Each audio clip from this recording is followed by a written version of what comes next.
Hello दोस्तों, आज एक बार फिर से स्वागत है हमारे YouTube चैनल पर। जैसे कि आपको पता है कि हम कक्षा 10 की गणित आपको पढ़ाते हैं, तो हमारा कक्षा 10 की गणित में चैप्टर हमारा चल रहा था अध्याय 5 एक्सरसाइज 5.3। तो क्वेश्चन नंबर 17 तक हमारे क्वेश्चन 1 से 17 तक सभी सवाल हो चुके हैं। जिन छात्रों और दोस्तों ने नहीं देखा हो तो वो जाके उन्हीं क्वेश्चनों को हमारे चैनल की प्लेलिस्ट में वो सभी क्वेश्चन आपको उपलब्ध हैं, तो वो बच्चे जाके देखें। अब आज हम आपको बताएंगे क्वेश्चन नंबर 18। क्वेश्चन नंबर 18 जो है वो क्या है, बहुत ही बड़ा क्वेश्चन है जिसको हम बोर्ड में लिखने में हमें क्या हो रही है दिक्कत। यदि हम बोर्ड में लिखेंगे तो क्या होगा, हमारा बोर्ड उसी में भर जाएगा। तो हम क्वेश्चन को वीडियो के ऊपर लगा देंगे और जो भी छात्र है तो वो क्वेश्चन को अपनी किताब से भी पढ़ सकता है। तो क्वेश्चन हम पढ़ के आपको सुना दे रहे हैं और समझा दे रहे हैं कि कैसे आपको ये क्वेश्चन समझना है और हल करना है। तो क्वेश्चन हमारा 18 है, शुरू होता है केंद्र ए से प्रारंभ करते हुए बारी बारी से केंद्र, कहां से, केंद्र ए से प्रारंभ करते हुए बारी बारी से केंद्रों ए और बी को लेते हुए, कौन कौन केंद्र, केंद्र ए और बी को लेते हुए त्रिज्या 0.5 सेंटीमीटर, और फिर दूसरी बार त्रिज्या लेना है 1.0 सेंटीमीटर, तीसरी त्रिज्या लेना है 1.5 सेंटीमीटर और चौथी त्रिज्या लेना है 2.0 सेंटीमीटर। इसी प्रकार हमें बढ़ते जाना है डॉट डॉट वाले उत्तरोत्तर अर्धवृत्तों को खींचकर एक सर्पिल बनाया गया है जो कि आकृति 5.4 में दर्शाया गया है, जो आपकी किताब की 5.4 आकृति में दर्शाया गया है। 13 क्रमागत अर्धवृत्तों से बनी इस सर्पिला की कुल लंबाई ज्ञात करना है, और यहाँ पे उसने पाई का मान 22/7 रख रखा है। तो हम जो क्वेश्चन में कहा उसको थोड़ा समझते हैं। तो उसने क्वेश्चन में कहा है कि जो केंद्र ए और बी है इसमें हमें क्या करना है, इसकी पहली हमारी त्रिज्या लेना है यहाँ से यहाँ तक की 0.5 सेंटीमीटर। फिर इसके लिए L2 के लिए इस वाले वृत्त के लिए लेना है, अर्धवृत्त के लिए लेना है 1.0 सेंटीमीटर, और तीसरे यहाँ से यहाँ तक के लिए लेना है 1.5 सेंटीमीटर, चौथे अर्धवृत्त के लिए लेना है हमें 2.0 सेंटीमीटर। ठीक, तो जब ये यहाँ से हमारा शुरू होता है तो ऐसे घूमते घूमते घूमते घूमते ये कितनी बार राउंड करना है, 13 बार करना है, अर्थात 13 बार आ गया तो यानी n का मान 13 प्राप्त हो गया। ठीक है, तो कुल जो ये सर्पिल बना, एक पूरी आकृति बनी यहाँ से शुरू होकर के, इसकी टोटल लंबाई कितनी होगी वो निकालना है, यानी अर्थात SN का मान निकालना है। ठीक है, तो अब हम आपको करके बता रहे हैं, तो आप हमारे साथ बने रहें। तो ये जो हमारा चित्र है आप यहाँ से यहाँ तक देख पा रहे होंगे, एक ये अर्धवृत्त बना है, और दूसरी आकृति के लिए ये भी एक अर्धवृत्त बना है, तीसरी आकृति के लिए ये भी एक अर्धवृत्त बना है यहाँ से यहाँ तक, और चौथी आकृति के लिए यहाँ से यहाँ तक के लिए अर्धवृत्त बन रहा है। ठीक, इसी प्रकार हमें 13 अर्धवृत्त बनाना है और हर बार उसकी त्रिज्या बढ़ाते जाना है 0.5, यानी कि पहले क्या थी 0.5 सेंटीमीटर, दूसरी बार के लिए क्या हो गया 1.5, यानी कितना बढ़ा 0.5 सेंटीमीटर। तो अब हम इसको क्या करेंगे, हल करेंगे। तो आप हमारे साथ बने रहें, देखना। तो क्वेश्चन में उसने कहा है कि अर्धवृत्त की बात हो रही है, तो आपको याद दिला दें, कक्षा 9 में आपने पढ़ा होगा कि वृत्त की परिधि या वृत्त का परिधि कितनी होती है, वृत्त की परिधि को ही परिमाप बोलते हैं। तो वृत्त की परिधि होती है 2πr, कितनी होती है 2πr। तो अर्धवृत्त की परिधि कितनी हो जाएगी πr, कितनी हो जाएगी πr। तो हम यहाँ पे लिखेंगे पहले अर्धवृत्त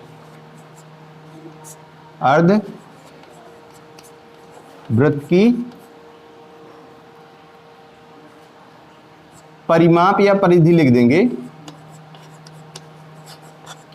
इसको हम L1 दर्शा देंगे, L1 से है ना। तो क्या होता है, मतलब वृत्त की परिधि 2πr होती तो अर्ध की πr हो जाएगी, तो ये हो जाएगी πr1, अर्थात ये हो जाएगी πr1 का मान कितना है हमारे पास, तो किताब में दिया है 0.5 सेंटीमीटर। ठीक है, 0.5 सेंटीमीटर है। और इसी प्रकार क्या हो जाएगा, दूसरे दूसरे अर्धवृत्त की परिधि।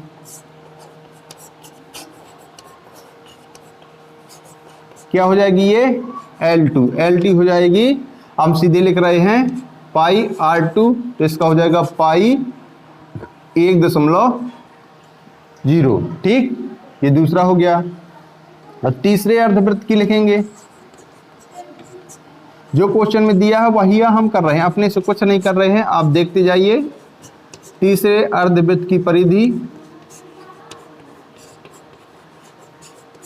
परिधि को परिमाप बोलते हैं, ये L3 हो जाएगा। यहाँ पाई R3 अर्थात पाई R3 का मान है 1.5 सेंटीमीटर। ठीक, अब चौथे अर्धवृत्त की बात की जाएगी। चौथे अर्धवृत्त की परिधि। ठीक है, ये बहुत ही आसान क्वेश्चन है, क्योंकि उसका सवाल थोड़ा लेंदी है, तो समझने में भाषा को आपको दिक्कत हो रही है, जो कि आप यदि समझेंगे तो बहुत ही आसानी से समझ जाएंगे। ये परिधि L4 हो जाएगी, R4, तो ये पाई का मान है, R का मान यानी कि हमारी त्रिज्या कितनी है 2.0। ठीक, तो आपने यहाँ पे देखा L1, L2, L3, L4, ये क्या प्राप्त हो गई हमें, एक श्रेणी की भांति प्राप्त हो रहा है। तो प्राप्त AP क्या प्राप्त होगी हमारी, L1, L2, L3, L4 dot dot dot. ठीक, क्योंकि ये डॉट डॉट इसलिए कि आगे भी ये कह रहा है 13 बार की बात कर रहा है, तो ये हमारे प्राप्त हो जाएगी पाई, इसको हम लिख देंगे 0.5 पाई। ये अगली L2 का मान हो जाएगा 1 पाई, L3 का मान हो जाएगा 1.5 पाई, और L4 का मान हो जाएगा 2 पाई, ऐसे डॉट डॉट। ठीक, तो अब है A1, A2, A3, A4, यानी L1, L2, L3, L4। ठीक, तो पहला पद, दूसरा पद, तीसरा पद और चौथा पद। तो और कितने बार की बात की जा रही है, कितने बार हमें इस प्रकार की सर्पिल बनाना, 13 बार। तो प्रश्न से n बराबर कितना है, 13 है, तो A का मान क्या हो जाएगा हमारा, ये हो जाएगा 0.5 पाई, और D का मान कितना हो जाएगा, कितना होता है A2 माइनस A1 या फिर L2 माइनस L1, तो ये हो जाएगा हमारा 1.5 पाई माइनस 0.5 पाई, कितना 0.5 पाई। ठीक, तो ये हमारा D का मान प्राप्त होगा बच्चों 0.5 पाई। कितना प्राप्त हुआ, 0.5 पाई। A का मान ये हो गया, N का मान ये हो गया। तो अब हमें क्या कह रहा था वो क्वेश्चन हमसे कह रहा था कि आप इसका पूरे सर्पिल की लंबाई निकाल के बताओ कितनी होगी। ठीक, तो उसके लिए हम करना पड़ेगा SN सूत्र लगाएंगे। कुल की बात आ गई तो SN का सूत्र लगेगा। SN बराबर होता है n/2 पुस्तक में 2a प्लस n-1 इंटू में d। ठीक, तो SN S13 है, n का मान कितना है हमारा 13 है, और n यहाँ 13/2 हो जाएगा। 2 गुणे A का मान कितना है 0.5 पाई। ठीक, इस कोष्टक में हो जाएगा 13 माइनस 1 और D का मान कितना है 0.5 पाई, कोष्टक बंद। ठीक, ये S13 बराबर हो जाएगा 13/2। 0.5 का 2 बार गुणा करेंगे तो ये 1 पाई हो जाएगा। ठीक, यहाँ 12 में 1 जाएगा, 13 में 1 जाएगा 12, और 0.5 का हो जाएगा यहाँ पे 5 पाई का गुणा। अगले हम स्टेप में इसको करेंगे। S13 बराबर हो जाएगा 13/2, ये हो जाएगा 1 पाई, और ये 12 पंचे 60, यानी कि कितना होगा 0.60 होगा, तो दशमलव हट जाएगा तो ये बन जाएगा सीधा सीधा कितना, यहाँ पे हमारा प्लस का चिन्ह छूटा है, ये वाला, ये ध्यान रखना है, प्लस का चिन्ह छूटना नहीं चाहिए। यहाँ पे प्लस का चिन्ह है, ये फिर कोष्टक है, ये प्लस का चिन्ह ये हो जाएगा 6.0 पाई कोष्टक बंद। S13 बराबर हो जाएगा 13/2 और ये 617 पाई कितना हो जाएगा, गुणे, ये यहाँ से बड़ा कोष्टक हटेगा तो गुणा का चिन्ह लगेगा, तो 7 पाई कितना आया, 7 पाई। लेकिन उसमें क्वेश्चन में उसने हमसे कह रहा कि पाई का मान भी दिया है, क्या, पाई का मान दिया है 22/7। तो अब हमारा बनेगा S13 बराबर 13/2 गुणा